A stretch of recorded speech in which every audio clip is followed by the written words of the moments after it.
Hello there.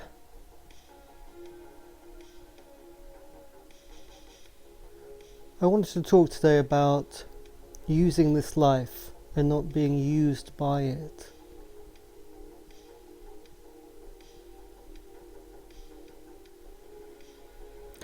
When there is a stimulus from the outside, anything at all, there is a response from me. And in that response, I can see what is not fully integrated, what is not fully conscious. For instance, I look at the news and I get angry. Why do I notice it? In fact, when I say I get angry, there are many responses from me. But it's only the anger that I notice because that is the part that is not integrated. And if I know what I'm doing, if I am highly skilled, if I have learned techniques, I can directly work with that I that has been revealed by the stimulation of the outside. Now, I remember hearing that Ramakrishna, who was a great Indian saint, who was married, he asked his wife to, and they were celibate, they were married but celibate, and he asked his wife to appear naked before him in order that he could purify himself. And presumably, when she did that, he had one of the many eyes, one of his fragments appear, sexualized part, and as it appeared, he could work on it. He could see it, and then he could transform it if he had the right methods. Probably Ramakrishna, because of the type of path he had, his methods were very simple, like suppression, separation, restriction. These are very simple methods. There are highly advanced methods that are an alternative. In Taoism there are dissolving methods. In Tibetan Buddhism there's a method called feeding your demons that is taught. You can look that up if you want. These are highly advanced methods for integrating any of these unconscious parts. And integration means that you remove the conditioning from the energy and simply retrieve the energy. In the tradition of Karl Castenada, the Nagual tradition, they call that recapitulation. Although recapitulation is a very time-consuming and imprecise method. But there are, if you're interested, highly advanced methods for doing this. And then we see that the entire world, this world that we live in, this environment that is stimulating me, can be used. And step by step, as I am triggered, as I am stimulated by the outside, I can use that in order to get bigger, to gain ownership of more of me. Because all these things inside of us are unconscious currents inside of me. And when one appears through the stimulation from the external, then I can take ownership of it, make it conscious, integrate it and become it and own it, and then I get bigger. Then I get bigger. My essence increases, it expands. I gain more power. And then you start to be what both Evola and Nietzsche wished to be, which was the overman, which was will to power. But in the cases of those two men who did not study the spiritual path, they just intuited these things. They did not have skilled methods in order to do it. And of course, in order to do it, the first thing you need to do is to separate from the external. Because for nearly all human beings and all other life forms on this planet, they are fully bonded to the external. Most people simply don't even feel their bodies anymore. They just feel the news. And that's where they live, in this sort of ethereal outer horizon, completely outside of themselves. They're not even just in their body, as traditional man was. They're even further outside of themselves than in their body. They are in the internet, the ethernet, this sort of unconscious, ethereal dream. Traditional man sort of lived in his body. And if somebody said to him that he was soulless, he didn't know himself, it meant that he lived in his body. But today people do not even live in their body. They live in the outer world of the internet. They have fallen again into a synthetic, even further outer world. But like I said, if you are trained in specialist methods, you can fight a war against this world. And you can fight a war that almost all of humanity is losing, because people are becoming less and less conscious. They live fully in an outer personality that is simply part of the news cycle or part of the social conversation. They don't feel their hearts, their souls, their intelligence, their own mind, or their body. All they feel is the BBC, and they are going to live and they are going to perish like that. Now, the other thing is that this world, this external stimulation is provided to us as part of life, and with the assistance, the great assistance of the sun. As the sun rises, it interacts with the earth.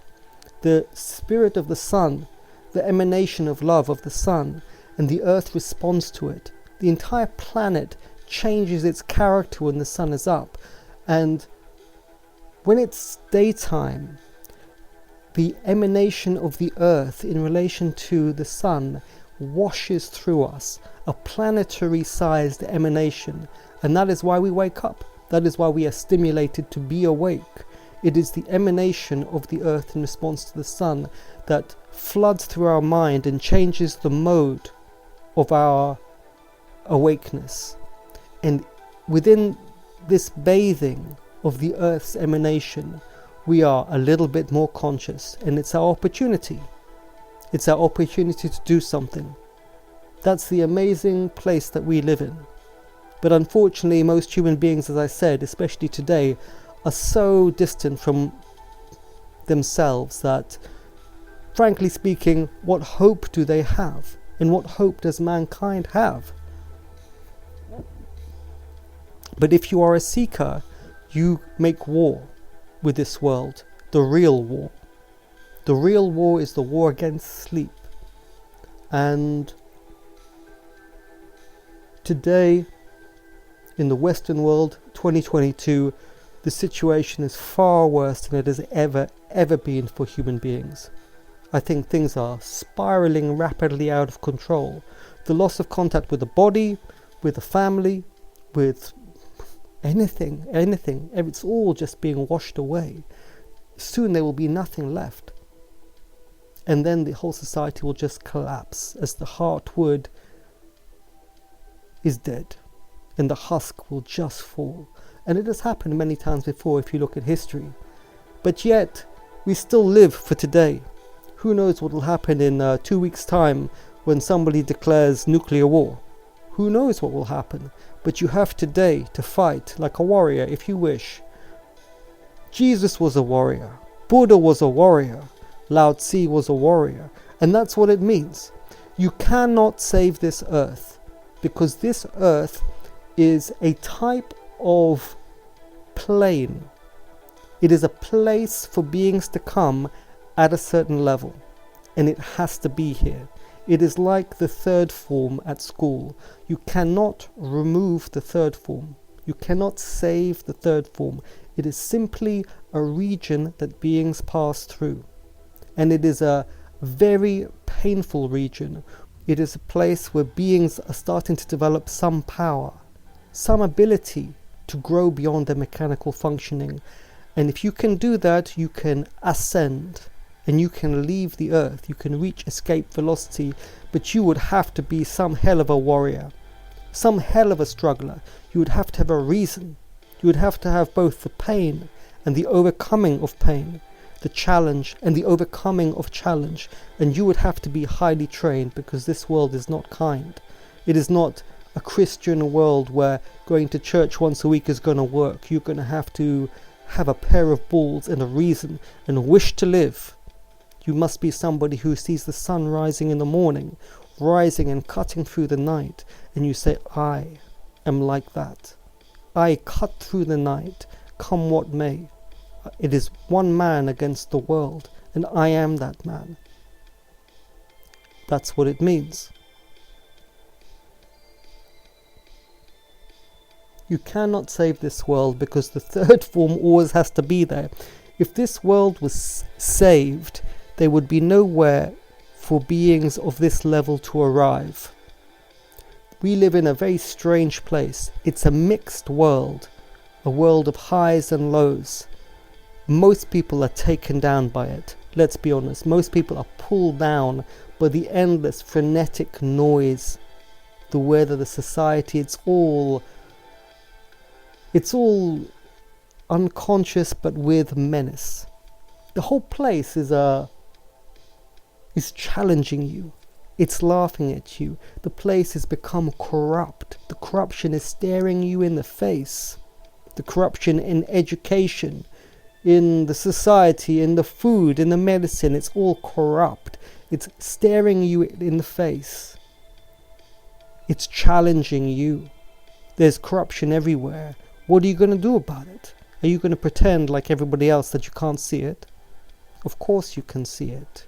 You think you're going to be safe, doing nothing, sitting on the Titanic. You are not going to be safe. The fact that you see something means that you have to do something. That is where we live. All or nothing. To be or not to be. Take it as a challenge.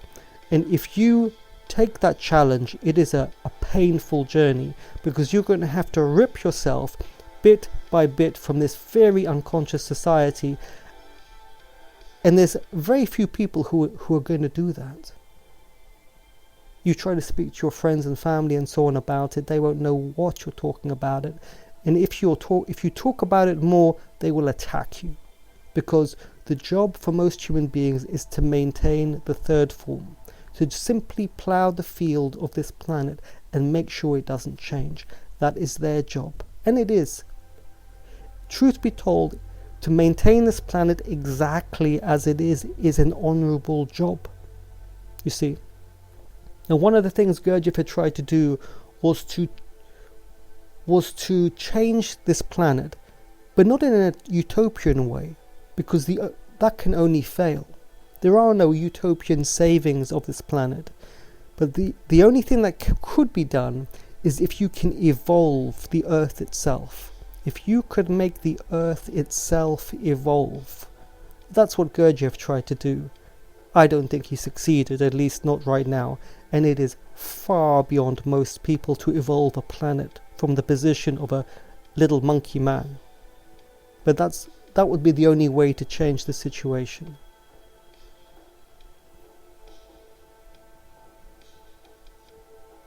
Today many people talk about saving the world because they no longer even recognize who they are. What they really say when they talk about that is that they don't even recognize who they are. They're simply falling into the whirlpool of the collective mind, of the outside mind, and they have lost themselves. They are smaller men today than they were decades ago, generations ago, evermore. And life does not stay the same.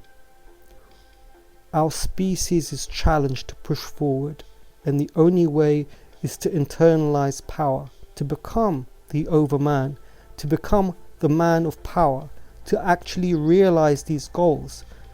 Jesus' life was so pure and so integral that just by being in his presence you would be healed of disease, because disease and fear are signs of your lack of faith, your lack of truth, your lack of sincerity. That is what it means. Who can understand this? Who can understand this? Who can feel it? Who can feel what the sun really is?